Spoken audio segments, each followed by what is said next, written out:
Mas agora vamos falar de assunto sério, vamos falar de saúde? A gente vai contar hoje alguns probleminhas que podem estar ocorrendo com você. Você tem muita dor de coluna? Você acorda já com dor na coluna? Você vai dormir com aquela dor? Não sai. Olha, você faz uma atividade física, a dor aparece. Podem ser diferentes tipos de dor na coluna. Não quer dizer que você tenha um problema ou que você não tenha aí mais de um problema aliado a outro. Então, pode ser que você tenha alguns. Pode ser que seja um processo cirúrgico, mas pode ser que não. Tem muita gente que já acha que tem que fazer cirurgia para problema na coluna. Nem tudo. A gente vai conversar aqui hoje sobre alguns tratamentos e, claro, possíveis prevenções, que esse é o melhor remédio. Prevenir é sempre melhor. Quem vem ao programa hoje é o neurocirurgião, Dr. Paulo Porto de Mello. Seja bem-vindo. Olá, Como Carol. vai, doutor? Prazer em conhecê-lo. Boa tarde. Bem, falar de dor na coluna é um assunto delicado. Porque hoje, quantas são as pessoas que sofrem de dores na coluna, né? Impressionante. E eu não estou falando só de um público mais idoso, não. Hoje, muitos jovens já desenvolveram problemas na coluna. Inclusive, eu acho que foi o Raul que já mandou aqui um Twitter para mim, dizendo que ele foi diagnosticado com hérnia de disco aos 30 anos. E ele falou, é melhor prevenir, porque ele está sofrendo bastante com isso. Então, eu queria que você explicasse hoje quais são as possibilidades para quem já desenvolveu dores na coluna. Quais são os tipos de doença e quais problemas que o pessoal que está assistindo o programa pode estar passando? Olha, Carol, a gente tem uma variedade muito grande de doenças que podem acometer a coluna vertebral, tanto lombar quanto cervical. Depende da faixa etária, depende principalmente da ocupação daquela pessoa, daquele indivíduo. Tá. Então, se é um trabalhador braçal, se é um atleta de alto rendimento, diferentes coisas podem acontecer. Usualmente, a manifestação é a mesma, dor. Dor que pode ser incapacitante. A pessoa pode não conseguir mais desempenhar suas funções habituais, seja de trabalho, seja uma mãe em casa que não consegue mais pegar seu filho no colo, enfim. Várias coisas que acabam comprometendo a qualidade de vida, principalmente. Verdade. Tá? Nesse caso, a gente tem um exemplo aqui, né? Você trouxe dois exemplos, aqui são dois exemplos diferentes. Isso. Queria que você mostrasse. Quando a gente fala de dor na coluna, ela é sempre no mesmo lugar? Não necessariamente. As pessoas que acreditam, né, que é sempre a mesma dor, porque ela tem a dor às vezes todos os dias, falam, não, a dor é sempre aqui atrás. Mas pode ser um outro problema que não tenha nada a ver também. Pode. Né? Onde é essa dor, então? Então, Carol, na verdade, assim, a coluna ela é uma estrutura bastante complexa, né? Sim, esse amarelinho que está aqui, está representado, são os nervos. Tá. Então você veja que a gente tem esses nervos vindo por uma grande extensão aqui, né? Qualquer segmento desse que for acometido por um processo inflamatório, por um trauma, pode ocasionar dor. Tá. Aqui, esse modelinho especificamente, ele tem uma representação de uma hérnia de disco, que é alguma coisa que a gente sempre, é o que mais aflige as pessoas, como no caso desse nosso telespectador aí que já te contactou pelo Twitter. Hérnia em medicina simplesmente significa que alguma coisa saiu do lugar onde deveria estar. Toda vez então que a gente escuta hérnia é porque alguma coisa está fora do lugar. Exatamente. Tá. O que não necessariamente é alguma coisa maligna ou que precise de cirurgia. Então aqui, de uma forma bem simples, nós temos o corpo de uma vértebra, o corpo da outra vértebra e esse branquinho aqui no meio é o disco. Tá. Quando ele rompe, ele extravasa um conteúdo, esse conteúdo vermelhinho aqui. Que, como a gente pode ver, ele vai bem em cima do nervinho que está aqui embaixo. Então ele aperta o nervo. Tá. E por apertar o nervo, ele dá dor. Entendi. A boa notícia é que até 90% desses casos tem sucesso com tratamento clínico, com tratamento conservador. Tá, como seria esse tratamento? A gente vai fazer o uso, lógico, de medicações analgésicas, de medicações anti-inflamatórias e se valer aí das parte médica de medicina de reabilitação que a gente fala. Tá. Então vai para fisioterapia, vai para acupuntura, para que possa se restabelecer uma condição estrutural normal. Esses remédios são com aplicações injetáveis? Não. Não, remédio que Orais a gente toma mesmo. pela boca mesmo. Tá. Não é? Se o tratamento clínico não funcionar, e aí a gente precisa insistir nesse tratamento adequado por um mês e meio, às vezes até 3 meses, aí sim é que a gente começa a pensar em algum tipo de intervenção cirúrgica. Entendi. Então, de qualquer forma, não tem que tirar conclusões precipitadas. Tem tratamento clínico, então, Exatamente. antes da cirurgia. Exatamente. Chegou uma dúvida aqui da Vanessa. Vanessa, um beijo pra você. Estou acima... Ela não escreveu acima do peso, mas estou com um caroço, tipo uma lombada, pouco abaixo da nuca, e meu pescoço dói muito. Pode ser algum problema na coluna? Pode. A gente tem que raciocinar que a coluna ela é um dos eixos de sustentação do organismo. Tá. Além desse eixo, a gente tem também a parte muscular que ajuda a coluna a sustentar. Então, se a coluna não está bem, a gente sobrecarrega a parte muscular. Tá. A musculatura trabalhando mais do que o normal, ela pode desenvolver contraturas, que aí forma como se fossem esses nós, essas lombadas, esses caroços, que podem sim significar, olha, eu estou trabalhando demais porque alguma coisa ali não está bem. Entendi. Então, o mais adequado realmente é procurar um médico, fazer uma avaliação, porque às vezes isso é um tratamento bem simples. Ah, muito legal. Não tem que também já fantasiar, ficar com medo. Tem muita gente que deixa de ir ao médico com medo que ele diga que a solução do problema e o tratamento seja uma cirurgia. Não é verdade, doutor? Tem muita gente que faz isso. Carol, Nem quero saber o que é, porque pode ser cirúrgico, então eu não quero saber. Exatamente. A gente hoje recebe um grande contingente de pacientes que falam, nossa, doutor, se eu soubesse que era tão simples, eu teria vindo antes, não teria sofrido tanto. Mesmo quando há necessidade de cirurgia, hoje nós dispomos de um grande arsenal de tratamentos minimamente invasivos. Às vezes que o doente interna num dia e sai 6 horas depois, sai no mesmo dia, é operado de manhã, à tarde está caminhando. Olha que beleza. Então, o que a gente mais ouve depois é o paciente falar, nossa, se eu soubesse que era tão simples, eu teria tratado. E uma pergunta importante, doutor. O que é o famoso bico de papagaio, que tanto a gente ouve aí de muitas pessoas dizendo que esse é o problema que tem na coluna? Bico de papagaio. Por que o nome? Vamos esclarecer Vamos então lá. para a Kátia aí, né, Kátia? A gente tem realmente essa frequência desse tipo de alteração em pacientes que tiveram algum tipo de hérnia de disco há algum tempo já.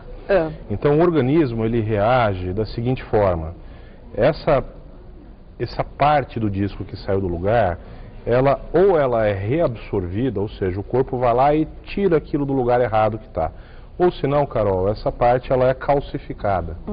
Então o corpo ele meio que desenvolve uma calcificação para conter, para que esse disco ele não hernie ainda mais. Entendi. Em alguns casos, isso se assemelhou ao formato de um bico de papagaio.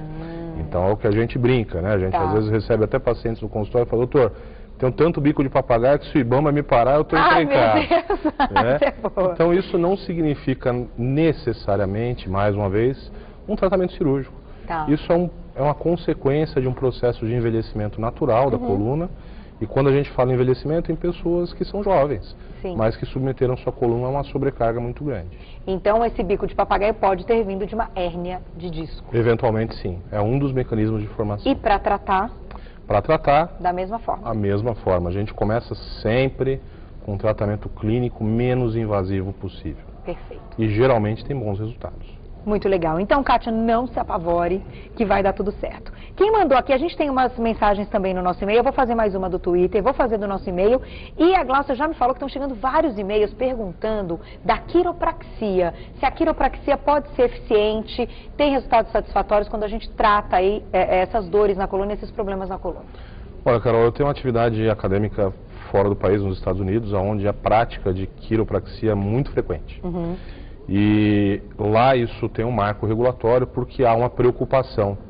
Porque se você tem alguma coisa, como uma hérnia de disco, pressionando o seu nervo, e o quiroprata ele desenvolve uma manobra mais agressiva, aquela famosa coisa, vou colocar a sua coluna no lugar, vou instalar a sua coluna. Fazer aquele creque. E você tem alguma coisa ali em cima do nervo, apertando o seu nervo, isso pode causar uma lesão aguda. Então, como tudo na vida, muito cuidado para escolher o seu profissional que vai desenvolver isso, de preferência sob orientação e supervisão médica. Porque o quiropraxista não é médico. Não. Ele é só quiropraxista, Exatamente. não que seja mais ou menos, mas não tem aí todo o domínio de um conhecimento médico. Certo? É uma formação diferente, não é? Acho que para uma reabilitação adequada, todos temos que trabalhar juntos. Perfeito. Então, cada qual tem o seu lugar. A gente só deve realmente, assim como se evitar que um cirurgião seja muito agressivo, evitar qualquer manobra, ainda mais com o corpo fechado, que a gente não está vendo, evitar que seja feita uma manobra muito agressiva. Então tem que ter cuidado, mas em alguns casos pode ser eficiente. Sim, especialmente sob supervisão médica. Perfeito. Eu vou fazer a perguntinha da Camila, que é bem bacana. Cá, um beijo pra você. Carol, tenho o seio muito grande, sinto muita dor nas costas. O que eu posso fazer para aliviar a dor? Então, quem tem seio muito grande, isso também pode causar problemas na coluna? Sim, Carol, porque na verdade, quando a gente... excesso de peso, né? Isso, na verdade o principal aí é que a gente está alterando o centro de gravidade do corpo. Então as mulheres que têm as mamas realmente maiores, com um peso maior, isso altera o centro de gravidade para frente. Então isso pode sobrecarregar a coluna numa região que não está projetada para lidar com esse tipo de sobrecarga. Geralmente isso a gente resolve com manobras de fortalecimento da musculatura para que a coluna possa então suportar essa sobrecarga. Existem casos extremos onde até há a indicação de haver uma redução de mama. Tá. Não é? Tem que passar pelo médico para avaliação, né? Claro, assim, geralmente são mulheres mais jovens, então que têm uma resposta muscular boa ao exercício físico. Então, mais uma vez, a gente tenta coisas não agressivas antes de precisar agredir ainda mais uma mulher numa região tão sensível. Então, a atividade física, nesse caso, ela pode beneficiar a pessoa. Certamente. Não quer dizer que porque ela tem a dor na coluna, ela tem que parar de fazer tudo. De forma alguma. Esse é outro paradigma que a gente tem, não é? E a coluna, ela é um eixo só. Nós temos mais 2 eixos musculares atrás da coluna, posteriormente, que funcionam num triângulo. Então, a coluna no centro, um eixo muscular aqui e o outro aqui. Quando a gente para de fazer atividade, esses 2 eixos musculares atrás, eles interpretam como, olha, eu não sou mais necessário. Entendi. E aí eles enfraquecem. E com isso a gente sobrecarrega ainda mais o eixo que sobrou, que é a coluna. Tá.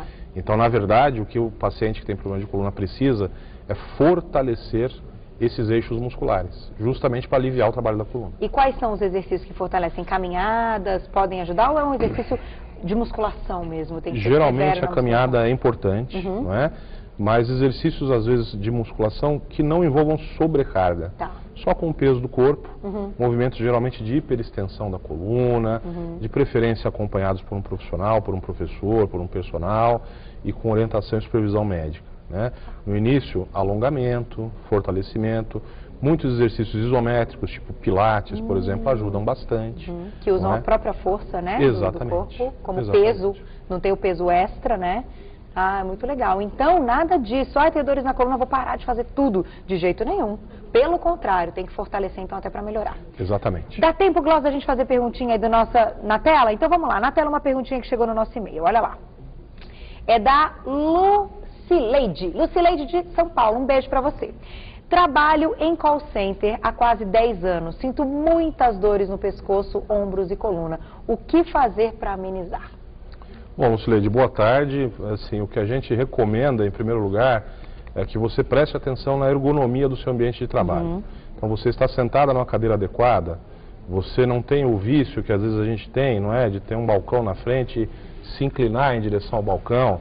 Então, a postura na hora do trabalho, na hora do expediente, a questão do próprio assento, do ambiente de trabalho.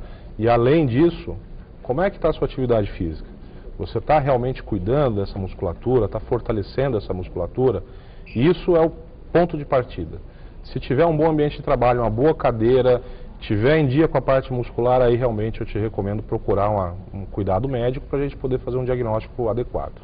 É verdade, tem que ficar de olho. E os meninos aqui, até nossos câmeras incríveis e queridos, que muitas vezes colocam a câmera aqui, ó, no ombro, né, meninos? E aí tem umas dorezinhas, né?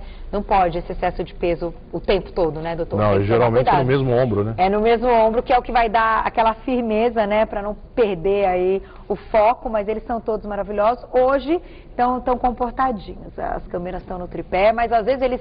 E eu acho ótimo, eles inventam takes, isso é muito legal, mas aí tem que colocar a câmera no ombro e também fortalecer com atividade física, né, doutor? Sem dúvida. Quero te agradecer. Imagina. O programa está passando muito rápido. Estão chegando várias mensagens aqui, várias perguntas. Numa próxima oportunidade, o doutor Paulo Porto de Mello, que é neurocirurgião, vai voltar. Adorei, doutor. Isso é ótimo, bate-papo super bacana. Quem quiser saber mais sobre esse e outros assuntos, é só acessar o site www.doutor, então doutor abreviado, Paulo Porto de Mello, tudo junto.com.br. Doutor abreviado, pauloportodemelo.com.br. Obrigado, doutor. Até Obrigado a próxima. Você, Carol. Volte sempre, volte logo. Muito obrigado. Você é ótimo, uma simpatia, né? Obrigado. Obrigada mesmo. Até a próxima, doutor. Até a próxima.